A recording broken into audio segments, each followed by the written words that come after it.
result of the 1962 conflicts and the event that preceded it. Furthermore, Pakistan illegally ceded 5,180 square kilometers of Indian territory to China in 1963, which has been under its occupation since 1948. India and China have held talks for multiple decades to resolve the boundary issue. While there is a line of actual control, LAC, it does not have a common understanding in some areas.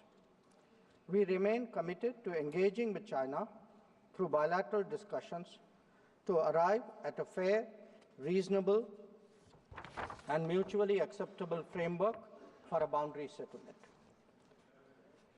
Honourable members would recall that the amassing of a large number of troops by China along the LAC in eastern Ladakh in April-May 2020 resulted in face-offs with our forces at a number of points.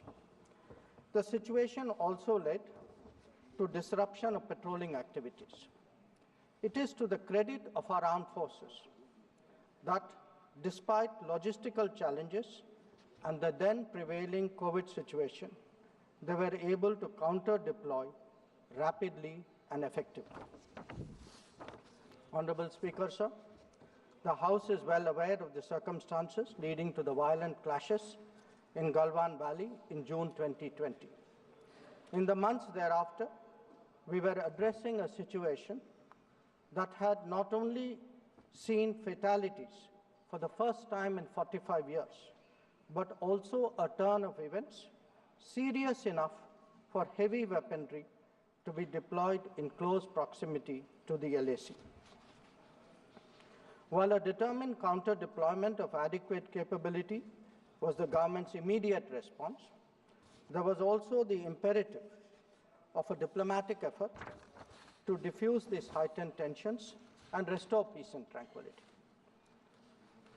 Honourable Speaker, sir, the contemporary phase of our ties with China dates back to 1988, when there was a clear understanding that the Sino-Indian boundary question will be settled through peaceful and friendly consultations. In 1991, the two sides agreed to maintain peace and tranquility in the areas along the LAC, pending a final settlement of the boundary question. Thereafter, in 1993, an agreement was reached on the maintenance of peace and tranquility. Subsequently, in 1996, India and China agreed on confidence-building measures in the military field. In 2003, we finalized a declaration of principles of our relations and comprehensive cooperation, which included the appointment of special representatives. In 2005, a protocol was formulated on modalities for the implementation of confidence-building measures along the LAC.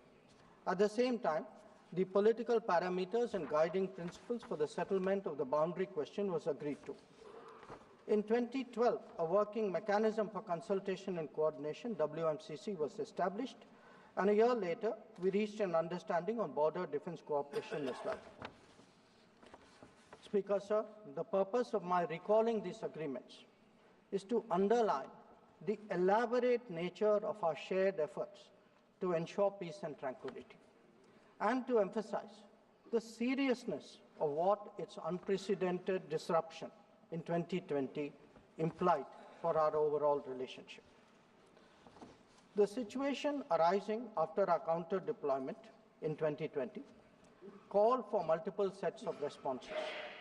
The immediate priority was to ensure disengagement from friction points so that there would be no further untoward incidents or clashes. This, sir, has been fully achieved, as I will explain. The next priority will be to consider de-escalation that would address the massing of troops along the LAC with associated accompaniments. It is also evident that the management of border areas will require further attention in the light of our recent experiences. In all of this, we were and we remain very clear that the three key principles must be observed in all circumstances. One, both sides should strictly respect and observe the LAC. Two, neither side should attempt to unilaterally alter the status quo. And 3, agreements and understandings reached in the past must be fully abided by in their entirety.